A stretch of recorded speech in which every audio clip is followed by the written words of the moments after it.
Assalamualaikum warahmatullahi wabarakatuh.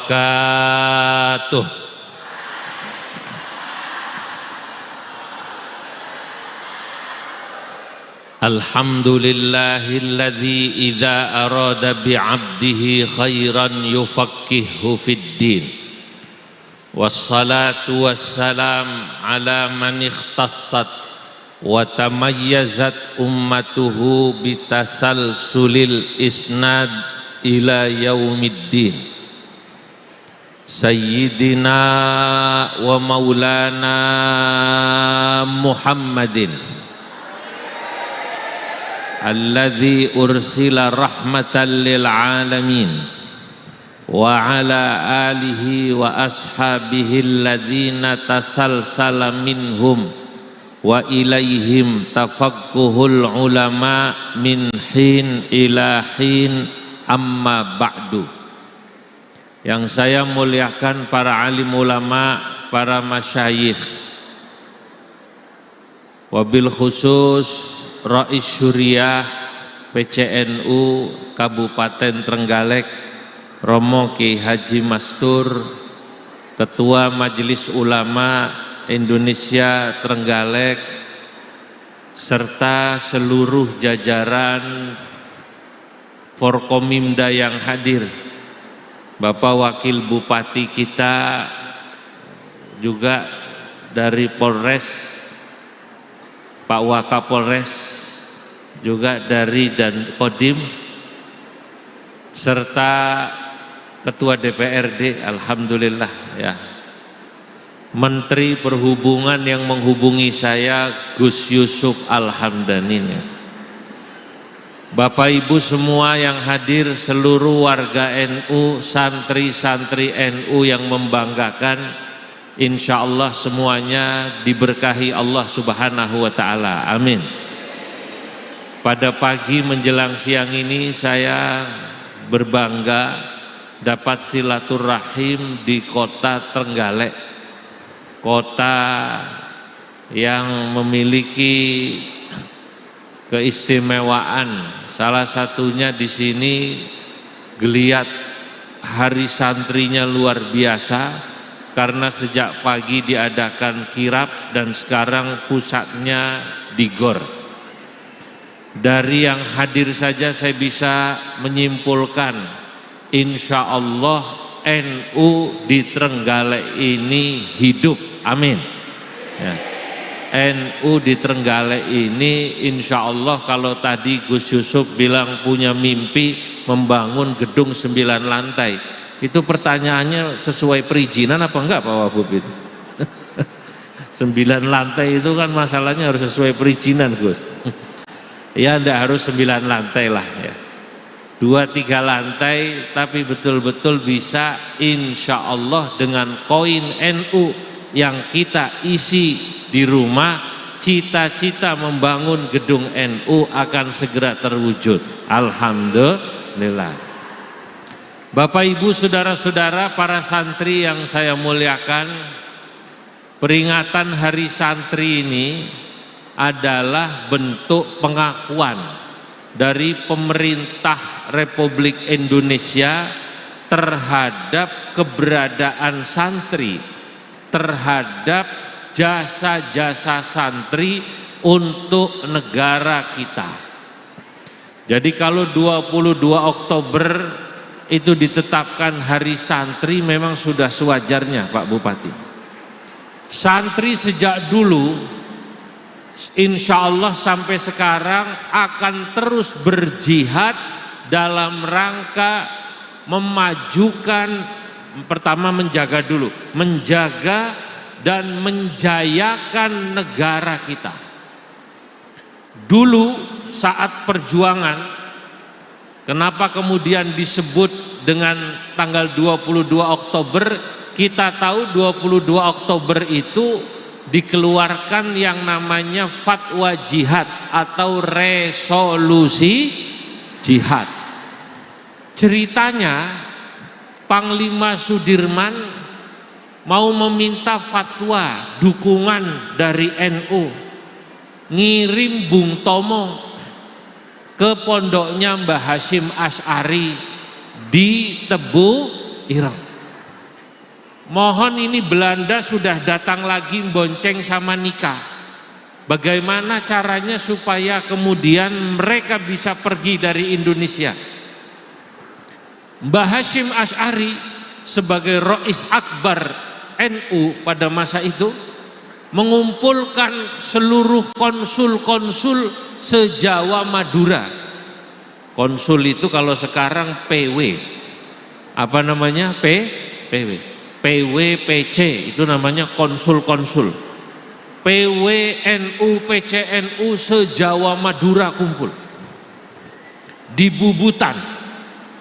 Nah, disitulah kemudian dikeluarkan resolusi jihad yang berisi seruan dan permohonan baik itu kepada seluruh santri dan warga NU dan warga muslim di Surabaya sekitarnya maupun juga kepada pemerintah agar bersama-sama melawan Belanda, mengusir Belanda yang datang. Ini adalah jelas kontribusi NU terhadap negara dalam menjaga Indonesia. Resolusinya dikeluarkan tanggal 22, tapi perangnya terjadi tanggal 10 November yang kita kenal sebagai hari apa namanya? Pahlawan. Ada pertanyaan, kenapa butuh waktu 40 hari lebih? Ternyata waktu itu pada saat mau menyerang, Mbah Hasyim bilang, Bung Tomo nanti kalau mau menyerang Belanda tunggu santri-santri saya yang jaduk-jaduk, ngerti jaduk ya? Yang jawara-jawara seperti pagar-pagar Nusa kita ini yang membanggakan. Beri tepuk tangan buat pagar Nusa. Ya. Salah satu yang ditunggu selain dari Tulungagung, Trenggalek, yang terkenal namanya dari Jawa Barat. Ini santrinya Kiai Hasyim Asy'ari di Jombang, namanya Kiai Abbas dari Buntet. Ini jaduk. Kalau pesawat nikah lewat di atas hanya dilempar pakai tasbih atau kacang hijau sambil wirid. Bismillahirrahmanirrahim. Wa ma ramaita id ramaita walakinnallaha rama, dilempar. Itu motor maburnya Belanda, pesawat pembomnya Belanda langsung jatuh, dus, jatuh sendiri, Pak. Delalah kebetulan bensinnya habis. Kebetulan bensinnya habis, itu cara melogikakannya begitu. Ini Mbah Hasyim. Jadi dulu yang ikut berjuang bersama TNI, ini bersama TNI, yaitu ya santri-santri, termasuk yang ikut ngebom Jenderal Malabi. Jadi kalau hari santri TNI Polri ini hadir bersama kita sudah sewajarnya, betul apa tidak? Sudah sewajarnya. Kenapa? Karena yang terus menjaga NKRI bersama TNI Polri adalah warga NU, khususnya para santri. Karena di NU kita punya semboyan. Siapa kita? Siapa kita? Siapa kita? NKRI. NKRI. NKRI. Pancasila. Pancasila, Pancasila. Nah, tenang Pak TNI Polri, selama masih ada para santri dan warga NU, insya Allah Indonesia aman. Alhamdulillah. Beri tepuk tangan buat santri NU ini. Nah, ini yang pertama. Jadi ini bentuk pengakuan, penghormatan dari pemerintah terhadap santri.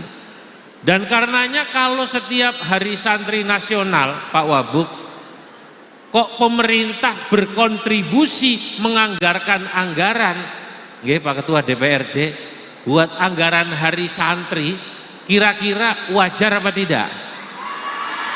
Wajar apa tidak? Wajar gitu. Oh, bukan wajar Bu, wajib apa tidak? Wajibnya nambah apa tetap? Oh, ini saya cuma menyampaikan Pak Bupati. Lah ini bagian daripada pengakuan dan bagaimana saling kontribusi. Lah sekarang saya mau menyampaikan pada hari santri ini tentang khosois. Khosois itu kalau diterjemahkan keistimewaan santri Indonesia yang kita tahu, santri itu ya boleh dikatakan notabene mayoritas NU. Betul? Walaupun ada juga santri yang mondok di pesantren tapi bukan warga NU, ya tidak apa-apa kalau yang bersangkutan ngaku santri. Wong memang yang namanya santri itu cirinya ngaji. Napa?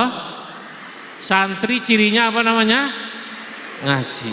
Kalau orang masih seneng ngaji berarti masih, kalau dia ngaku santri sudah tidak mau ngaji berarti wis ora pati, wis ora pati santri wong ora tahu ngaji.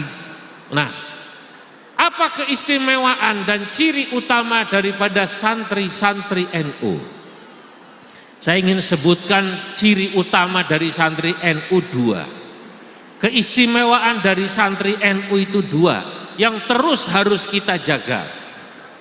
Yang pertama, keistimewaan dan ciri utama santri NU itu adalah terus menjaga sanad keilmuan.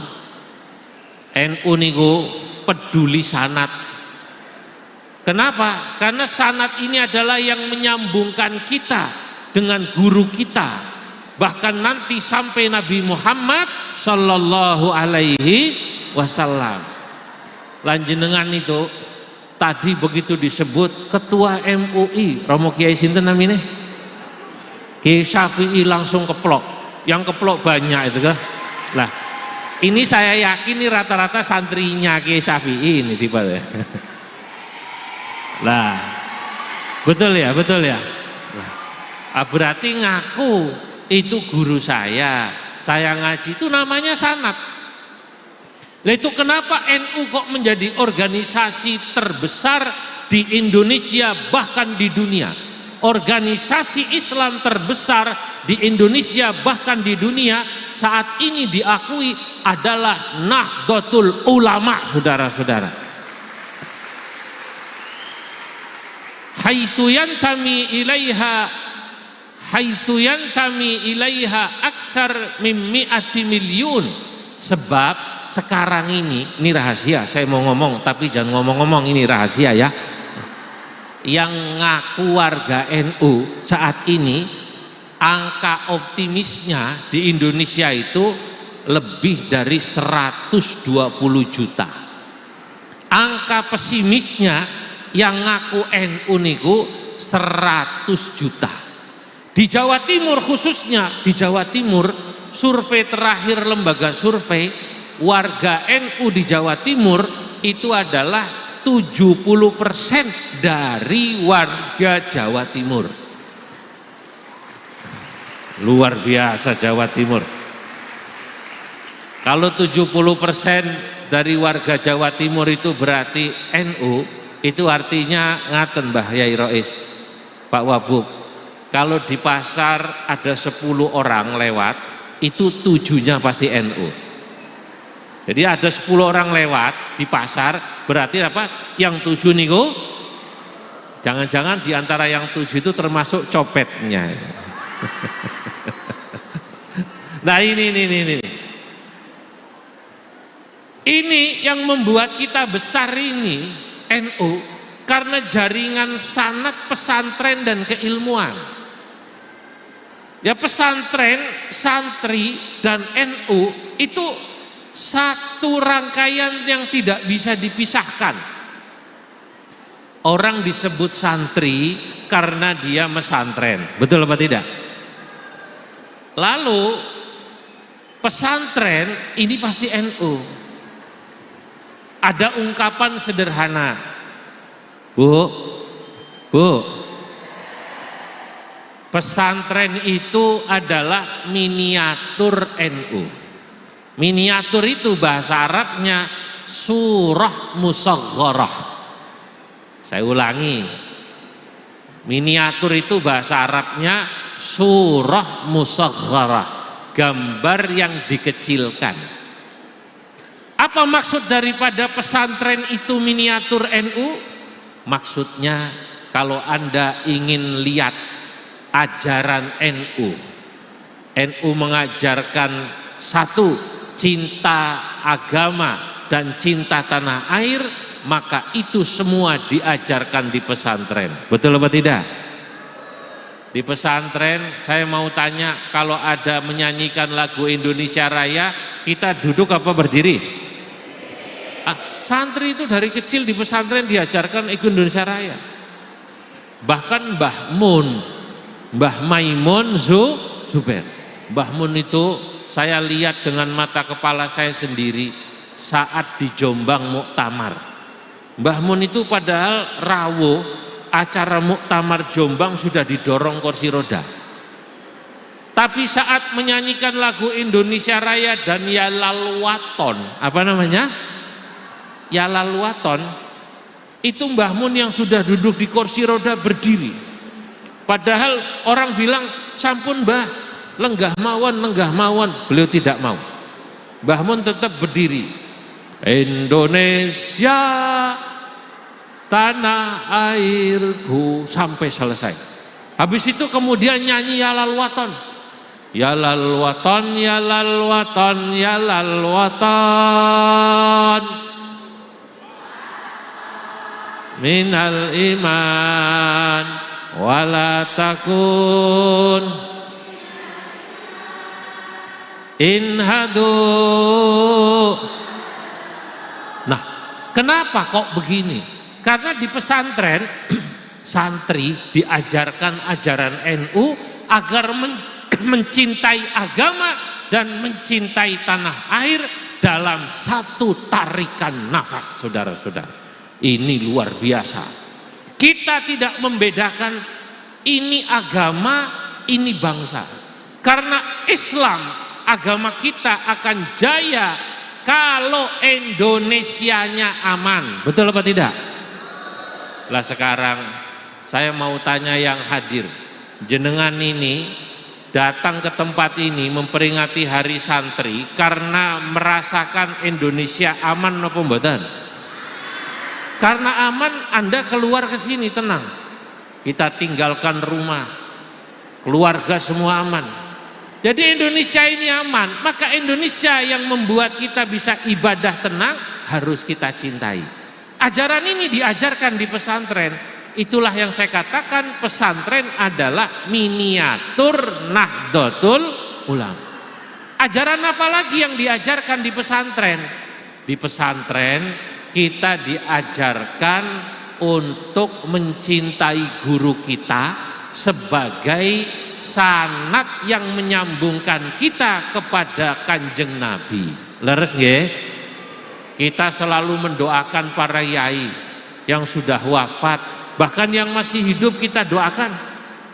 Kiai-kiai kita yang masih hidup ini, Gus Yusuf, Mbah Yai Mastur, Mbah Yai Syafi dan yang lain semua ini di belakang, beliau kita doakan moga-moga sehat terus, amin. Ikhlas terus membina masyarakat. Ini sanad, ini diajarkan. Ini yang mungkin tidak ditemukan di tempat lain. Saya itu punya beberapa teman akademisi, dosen-dosen di kampus. Niku dosen-dosen niku suka iri dengan poro yai. Loh kok iri? Kalau lebaran bodoh nggih, napa? Bodoh itu santri datang apa tidak ke rumahnya yai? Nah, itu kiai-kiai, itu santrinya Pak Wabu pasti silaturahim. Kalau silaturahimnya sopan cium tangan. Tradisi cium tangan ini yang kuat itu adanya di pesantren. Hanya santri yang ngerti cium tangan nggih. Di kampus sudah sedikit orang yang mencium tangan dosen. Kata profesor doktor itu, kula niku sanjange iri loh janjane kalih kiai-kiai bunyai-bunyai. Wong padahal jadi profesor doktor itu sulit. Profesor itu kan gelar akademik paling tinggi. Di atas profesor itu kupluk, peci sudah. Tapi profesor jarang yang dicium tangannya. Tapi kalau kiai-kiai dicium tangannya.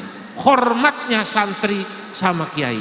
Ajaran ini hanya ada di pesantren. Kiai ini misalnya ngunjuk minum. Ini bekas minumnya kiai. Kalau masih biasanya jadi rebutan santri. Leres nggih? Buat apa? Buat apa? Barokah. Wah lagi lho bekas Mbah Yai Syafi'i iku lho turahane sisane Mbah Yai Mastur biasanya diminum. Diminum nggih? Ini kalau di kampus-kampus di dunia akademik sudah tidak laku. Bekas dosen itu dibuang. Sekarang ada yang mau minum, itu bekas dosen ben berkah. Berkah apanya? Dosennya kok bengek begitu katanya. Lah, ini ajaran sanad dijaga. Kemudian juga kalau saya katakan bahwa pesantren itu miniatur NU, karena di pesantren diajarkan aswaja, pelajaran ahlus sunnah wal jamaah. Tauhidnya ngikuti Imam Asy'ari, yaitulah yang panjenengan semua hafal sifat 20. Allah wujud mukhalah lil hawadisi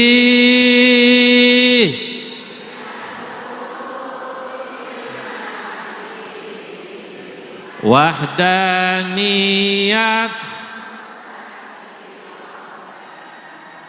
ilmu basar kalam muridan aliman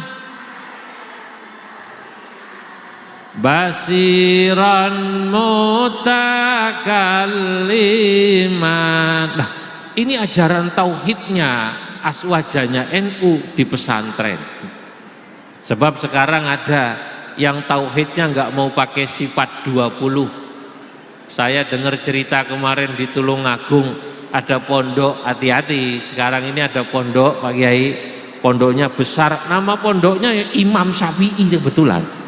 Di Tulungagung nama pondoknya pondok pesantren Imam Syafi'i.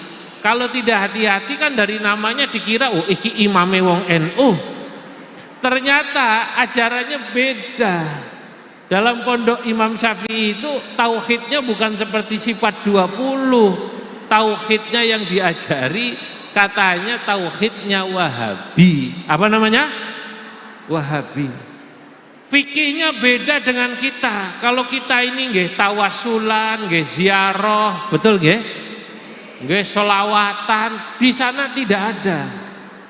Katanya ziarah wali niku bid'ah, muludan bid'ah, doa kunut itu tidak ada, wiridan itu pelan, tidak ada wiridan kencang. Lah ini pondok semacam ini sekarang sudah mulai masuk. Makanya hati-hati, kembali pada rumus yang pertama, kalau kita mau menitipkan anak kita di pesantren, tanya sama yai-yai, bunyai-bunyai, pondok mana yang kira-kira ajarannya ajaran NU. Deal? Deal? Tanya sama Pak Yai, tanya sama bunyai, bunyai saya mau mondokkan anak saya, kira-kira yang pahamnya aman di mana? Oh pondok sana, ikut jelas pondok NU, jelas ajarannya ajaran NU, baik wawasan keagamaannya maupun wawasan kenegaraannya. Kalau NU clear, NU tidak akan mendirikan negara lain selain NKRI. Sebab bagi NU, NKRI Lah kok bisa? Ya karena NU itu dari singkatan pengurus PBNU-nya saja menunjukkan kecintaannya pada Indonesia. Coba jenengan lihat itu. PBNU.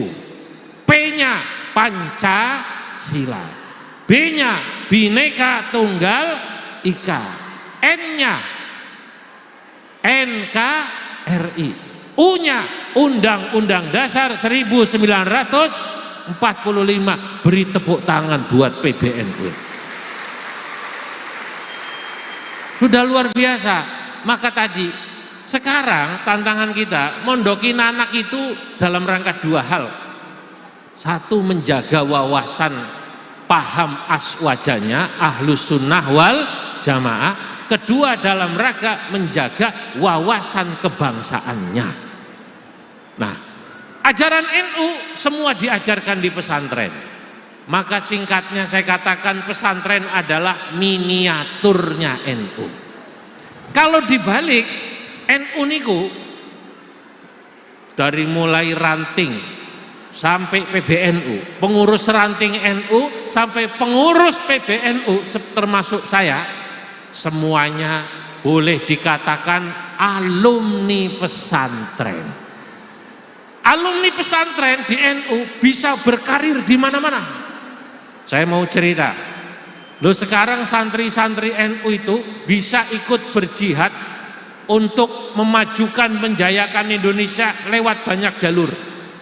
Kalau dulu santri itu rata-rata sarjananya Pak Yai, Pak Wabub, santri NU itu jurusannya biasanya syariah, usuluddin, tafsir hadis. Ya kalau bahasa gampangnya rata-rata sarjana NU zaman dulu sarjana syai'ul lillahi lahumul fatihah.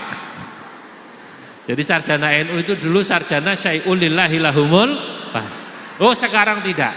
Santri NU tamat aliyah bisa ngapalkan Quran, tamat aliyah kuliah.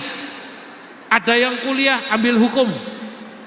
Kepala Kejaksaan Negeri Tulungagung sekarang hafal Quran dari pondok Quran, alumni pondok BUKI Bustan Usyakil Quran Demak.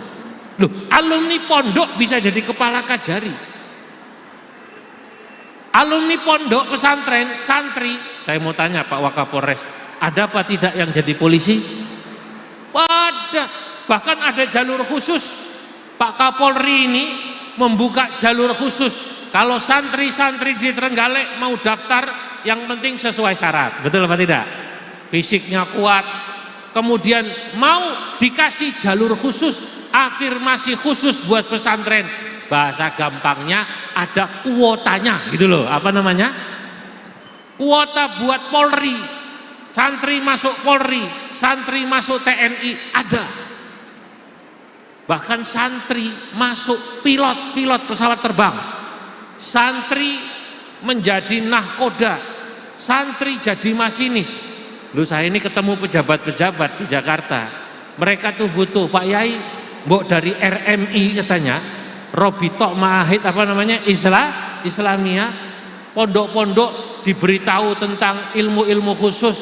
Kami butuh pilot-pilot pesawat terbang yang sambil nyetir pesawat terbang itu sambil deres Quran, sambil bawa kereta api, tapi dia ilmu agamanya bagus. Kenapa?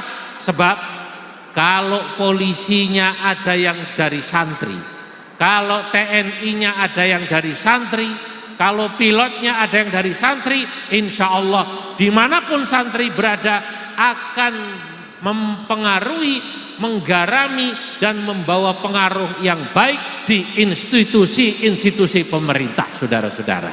Ya. Dulu ada Kapolda Jatim, namanya Pak Anton Bahrul Alam. Nah ini beliau tahu, ini Kapolda yang terkenal nyantri. Tiap hari di Masjid Polda itu bikin hataman Quran. Ya gantian anggota.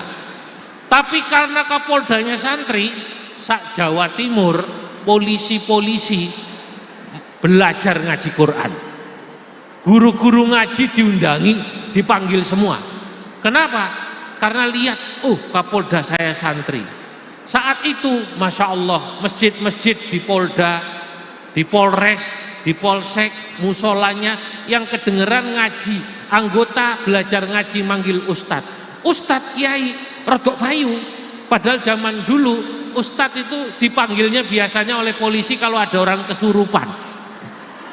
Ada kesurupan di sekolahan baru Kiai dicari kan gitu. Untuk nyuwuk. Lah sekarang Kiai dipanggil buat ngajarin Quran. Dari mana ini terjadi? Ini terjadi karena Kapoldanya santri. Lah saya ingin sampaikan sekarang PBNU lengkap. NU niku pengurusnya di PB dari partai manapun ada yang backgroundnya teknokrat. Menteri itu yang di PBNU ada banyak, wakil menteri ada banyak, anggota dewan nggak usah ditanya, banyak tuh. Teknokratnya hebat-hebat. Sekarang santri-santri NU, saya mau cerita nih mumpung santri kumpul. Anda harus punya cita-cita yang panjang. NU sekarang kadernya itu sudah di mana-mana. Di luar negeri sarjana NU ada yang sarjana nuklir di Jepang. Kalau di Jepang, sarjana NU di Jepang itu sarjana nuklir. Saya ke Kanada, di Kanada itu NU punya doktor dan profesor. Profesor santri NU asli di sana profesor tambang hebat. Nah, maka NU dan pesantren tidak akan pernah bisa dipisahkan, sebagaimana Islam dan NU tidak akan pernah bisa dipisahkan dari kecintaannya pada NKRI. Tepuk tangan saudara-saudara. Nah, gitu. Jadi NU akan maju kalau pesantren maju. NU akan mundur kalau pesantren mundur. Makanya NU ini sudah sewajarnya Gus Yusuf kalau HSN bikin kirab supaya mereka tahu ini loh harimu, ini adalah harimu, hari santri. Disinilah kau ditempa. Nanti kau akan menjadi calon-calon pemimpin bangsa, jadi Kapolres, jadi Dandim, jadi Bupati, dan jadi yang lain-lainnya. Nah hadirin, inilah hubungan antara NU dan pesantren. Nah, berikutnya tema Hari Santri adalah saat ini jihad santri untuk menjayakan negeri. Kenapa? Karena sekarang Indonesia, kalau kita bicara Pancasila ini suara saya memang agak mengaung ya, tapi terdengar ini ya? Terdengar. Kalau kita bicara Pancasila, alhamdulillah sila-sila Pancasila ini sudah semuanya bisa berjalan, walaupun ada yang belum kelihatan terus kemudian diimplementasikan, dipraktekkan. Kalau kita bicara sila pertama, ketuhanan yang maha, alhamdulillah kehidupan beragama di Indonesia sudah baik. Jadi kalau kita bilang praktek sila pertama di Indonesia ketuhanan yang maha esa, alhamdulillah kehidupan beragama di Indonesia baik. Bahkan semua agama bisa hidup rukun, tidak ada yang ribut.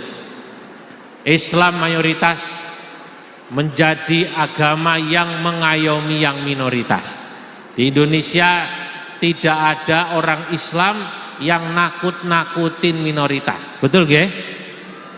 Sila kedua, kemanusiaan yang adil dan beradab. Alhamdulillah orang Indonesia itu dikenal sebagai orang yang memiliki adab dan sisi kemanusiaan yang tinggi. Akhlaknya yang Indonesia niku dialem. Kula niku ten Mekah. Kula nunggu lempar jumroh, di samping saya ada orang Arab. Dia nanya saya, rupanya tahu saya pakai sarung, dia nanya, Indonesia anta? Saudara dari Indonesia? Saya bilang, aywa Indonesia. Orang itu langsung bilang, oh ana ruh Jakarta marrah. Saya pernah ke Indonesia sekali Pak, ke Jakarta. Ana ruh Puncak, saya pernah ke Puncak sekali. Ana ruh Bandung, saya sudah pertama ke Bandung. Apa kata beliau? Ini yang menarik. Ana walau zurtu Indonesia marrah Walaupun saya baru sekali ke Indonesia, kata dia, ra'aituhum dzu khuluqin, saya lihat orang Indonesia itu akhlaknya luar biasa. Jadi kalau kita bicara beradab, kemanusiaan yang adil dan beradab, orang Indonesia terkenal sudah. Loh kok bisa begitu? Udahlah, kata mereka, Indonesia niku top akhlaknya. Kula niku saat di alam, hidung saya maju 2 cm. Saya merendah. Kata saya, Pak, orang Indonesia itu mohon maaf. Ya, tapi ilmunya tidak sehebat orang Timur Tengah. Ibadahnya juga mungkin tidak sehebat orang Timur Tengah. Oh enggak begitu. Al-muhim, kata dia, yang penting itu orang akhlaknya. Ilmunya tinggi, ibadahnya hebat, tapi nek orang duwe akhlak nggopo? Betul apa tidak? Ternyata akhlak. Lah kalau ilmu, emang kita kalah sama orang Arab. Kenapa? Pertama, Al-Quran bahasanya napa? Arab. Hadis Nabi bahasanya napa? Kitab-kitab kuning bahasanya napa? Arab. Nah sampean wong Jawa, belajar bahasa Arab nang pondok wangel toh? Angel apa mboten? Angel. Wong ngomong ae kadang-kadang keliru terus. Ada orang Indonesia tindak haji. Ini beliau pimpinan KPIH NU. Apal ya? Orang Indonesia haji kesasar, mau pulang ke hotel bingung, nanya sama Satpol PP-nya Arab, askar, wan ihdinas siratal mustaqim. Oh, tunjukkan saya jalan yang lurus, ihdinas siratal mustaqim. Ditanya balik, fin yakni siratal mustaqim, jalan yang lurus itu maksudnya di mana? Bingung dia. Akhirnya nyaut, siratal ladzina an'amta alaihim ghairil maghdubi alaihim waladdallin. Yang denger nyaut, ini nggak ada hubungannya sama politik. Ya, orang Indonesia kesasar, bingung bahasa Arabnya, akhirnya nanya ihdinas siratal. Ibu-ibu keluar dari masjid ditawani kudungan murah-murah, Siti Rahmah khamsa real. Oh didelok tangane 5. Katena warong real, bingung bahasa Arabnya apa 2 real ya. Untung ingat sembahyang subuh, wan rakaataini. Rakaataini maksudnya 2 real itu riala ini jadi rakaataini. Untuknya wong Arabnya paham, pasti wong Trenggalek iki. Wong Galek langsung dijawab, la salasa rakaat fardhan lillahi ta'ala Allah. Lah kita bahasa kalah. Cuma kelebihan orang Indonesia apa tadi? Kemanusiaan yang adil dan adab kita luar biasa. Coba wakil bupati kita masih muda apa enggak ini? Ganteng nama badan. Walaupun jabatannya wakil bupati, ketemu kiainya, cium tangan apa tidak tadi?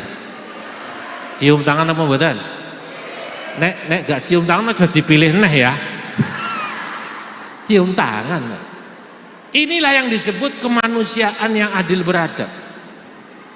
Sebab manusia itu baru dikatakan manusia, kata Imam Al-Busti, kalau dia punya adab. Dalam satu syair Imam Al-Busti mengatakan, Aqbil alan nafsi fastakmil fadailaha fa anta bin nafsi la bil jismi insanu.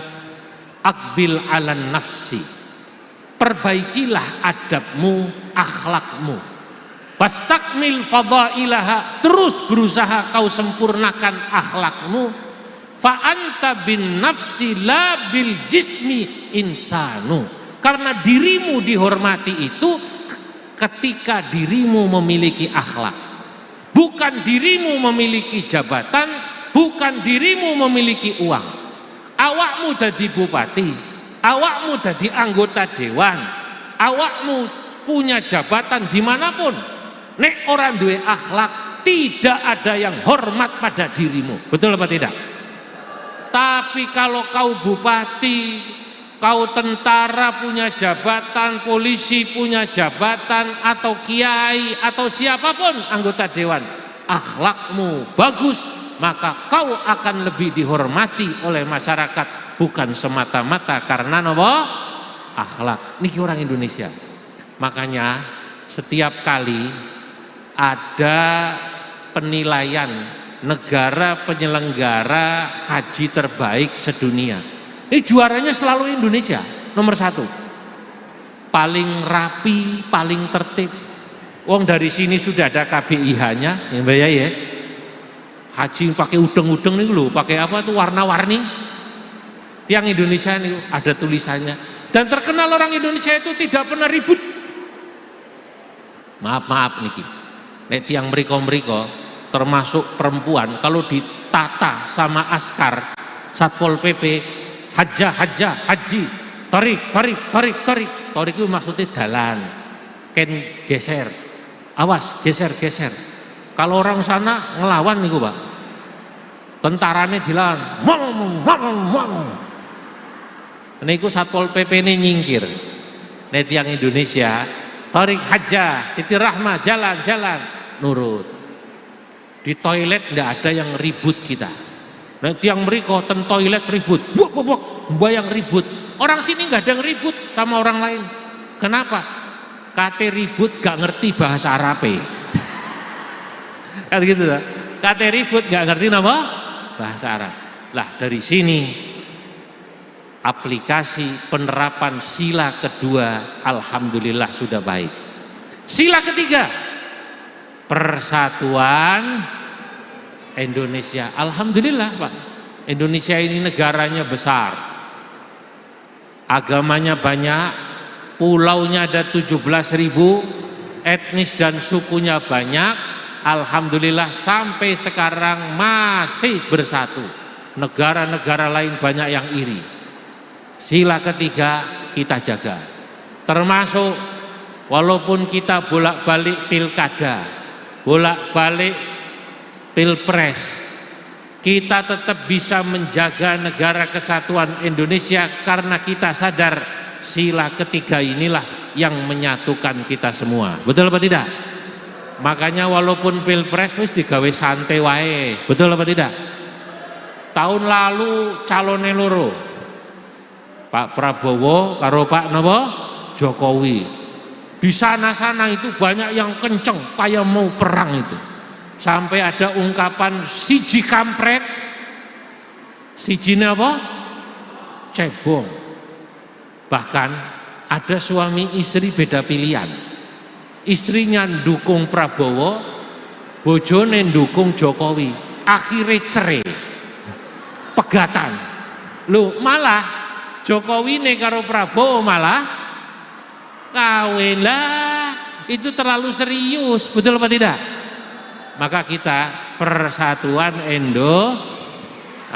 ini dalam pilpres ke depan, pileg ke depan, ayo sama dalam rangka menjaga sila ketiga, tetap gunakan akal sehat kita. Setuju? Nah, sila keempat ini demokrasi. Demokrasi alhamdulillah di Indonesia berjalan dengan baik.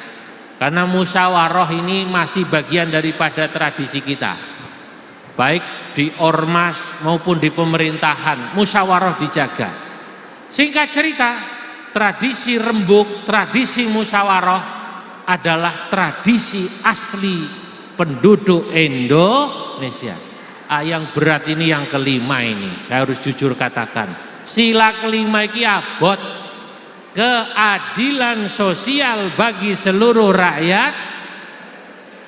Saya mau tanya sekarang, kira-kira Anda semua sudah merasakan keadilan apa belum? Tenane, Anda semua ini sudah merasakan keadilan apa belum? Keadilan apa yang belum? Keadilan ekonomi apakah sudah merasakan? Keadilan ekonomi Bapak Ibu, jujur saja di negeri ini saat ini banyak yang mempertanyakan karena tidak seimbang antara orang-orang yang kaya sama orang-orang yang susah. Betul? Ini katanya kalau ada 100 konglomerat, kalau ada berapa? 100 konglomerat besar, yang Islam itu 10, liane non muslim, khususnya etnisnya apa namanya? Chinese. Lah ini nih, ini jadi sorotan. Itu keadilan ekonomi. Kue ekonomi masih belum adil, dipegang oleh orang-orang tertentu. Lu sampean lihat itu, mal-mal besar, perumahan besar, rata-rata pemiliknya bangsa orang-orang tadi Chinese, saudara kita. Tapi yang jadi buruh sopo? Samsuri. Security ini sopo? Samsudin. Cleaning service-nya, office boy-nya Maryam. Betul? Samsiah. Lah ini banyak orang yang belum merasakan keadilan ekonomi, keadilan hukum sama. Ada Pak polisi ini Pak, di bawah itu terus ada orang berkata ini seakan-akan sekarang hukum itu seringnya tajam ke bawah, tumpul kemana? Ke atas. Kalau orang-orang kecil punya masalah itu ya langsung diproses, betul apa tidak? Tapi kalau orang-orang gedean yang punya duit itu kok mutar-mutar aja nggak diproses, betul apa tidak? Inilah yang kenapa sila kelima ini bagian daripada tanggung jawab kita semua. Jangan heran orang Madura itu kalau sapinya hilang biasanya nggak mau lapor ke kantor polisi. Waktu ditanya kenapa sampai tidak lapor ke kantor polisi, lah kalau saya lapor ke kantor polisi sapi saya hilang, nanti sapi saya jadi hilang 2 Pak. Tadinya hilang 1 jadi hilang berapa? 2. Lah itu tadi. Kita lihat juga nanti di kejaksaan, di pengadilan. Ini sepertinya kalau kita lihat rakyat ini kan sekarang cerdas nggih. Cerdas apa mboten? Kata rakyat, "Lho, nek wong gedean kok ya dibelo terus ya." Betul apa tidak? Nah, makanya yang seperti ini kita tidak bisa menyalahkan Pak Wakapolres saja atau saudara-saudara kita yang jadi jaksa atau jadi hakim. Ini tanggung jawab kita bersama sebagai warga Indonesia untuk betul-betul menegakkan sila kelima, keadilan sosial bagi seluruh rakyat Indonesia. Caranya gimana? Ya ngomong, sama seperti sekarang saya ngomong. Lu saya ngomong Pak, tadi malam saya ngomong, Pak Bupati, Pak PJ hati-hati, Pak Wagub juga hati-hati. Masya Allah, kalau jadi bupati itu harus hati-hati, betul apa tidak? Ini tanggung jawabnya hanya bukan di dunia tapi di mana? Nah, itulah sila kelima. Hadirin, inilah PR kita semua di hari santri yang kita sama-sama peringati hari ini. Mari sama-sama cita-cita bagaimana Pancasila 5 silanya betul-betul dirasakan oleh rakyat Indonesia. Mari sama-sama kita tegakkan dan perjuangkan bersama untuk kejayaan negeri kita, Negara Kesatuan Republik Indonesia. Sampai di sini, sampun 1 jam saya matur. Mari kita tutup hari santri ini dengan doa. Semoga insya Allah para pejuang, para pahlawan, termasuk para santri yang ikut berjuang dengan darahnya menegakkan Negara Kesatuan Republik Indonesia, diterima oleh Allah Subhanahu wa Ta'ala perjuangannya. Yang masih hidup pejuang-pejuang sekarang ini juga diberi kekuatan oleh Allah Subhanahu wa Ta'ala untuk bisa berjuang menjayakan negeri. Alama nawaina wa alama nawa salafuna salihun. Al-Fatihah. A'udzubillahi minasyaitonir rajim. Bismillahirrahmanirrahim. Alhamdulillahi rabbil alamin. Ar-Rahmanir Rahim. Maliki yaumiddin.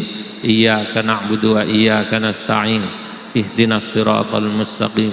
صراط الذين أنعمت عليهم غير المغضوب عليهم ولا الضالين. بسم الله الرحمن الرحيم. اللهم صل وسلم على سيدنا محمد في الأولين والآخرين وبارك ورضي الله تبارك وتعالى عن ساداتنا أصحاب رسول الله أجمعين. الحمد لله رب العالمين حمدا يوافي نعمه ويكافئ مزيده. يا ربنا لك الحمد كما ينبغي لجلالك الكريم لعظيم سلطانك. اللهم بارك لنا في أولادنا وذرياتنا تلامذتنا ولا تضرهم وفقهم لطاعتك وارزقنا برهم. اللهم بارك لنا في أوطاننا إندونيسيا. اللهم احفظنا واحفظ جميع أهل بلدتنا. اللهم انصر سلطاننا سلطان المسلمين وانصر وزراءه وعساكره إلى يوم الدين. اللهم انصر الإسلام والمسلمين. اللهم انصر واحفظ شباب المسلمين وانصر واحفظ فتاة المسلمين واحفظ أطفال المسلمين. ربنا اغفر لنا ولوالدينا وارحمهما كما ربيانا صغيرا. ربنا آتنا في الدنيا حسنة وفي الآخرة حسنة وقنا عذاب النار. والحمد لله رب العالمين. والسلام عليكم ورحمة الله وبركاته.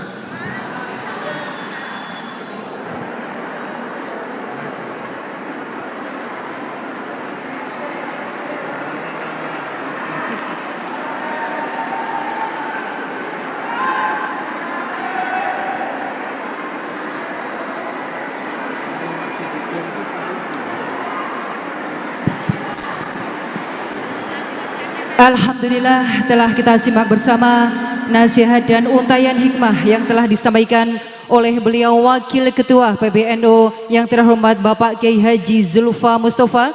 Semoga nasihat yang telah disampaikan menambahkan ilmu, wawasan dan tentunya membawa manfaat untuk kita bersama.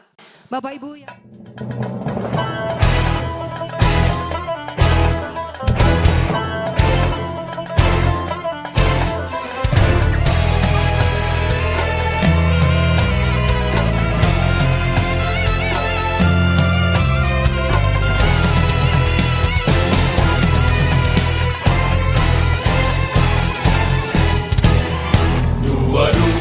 Oktober 45, resolusi jihad panggilan jiwa, santri dan ulama tetap setia, berkorban pertahankan Indonesia. Saat ini kita telah merdeka, mari teruskan perjuangan ulama, berperan aktif dengan dasar Pancasila, Nusantara tanggung jawab kita. Hari santri, hari santri, hari santri, hari santri bukti cinta pada negeri, ridho dan rahmat dari Ilahi, NKRI harga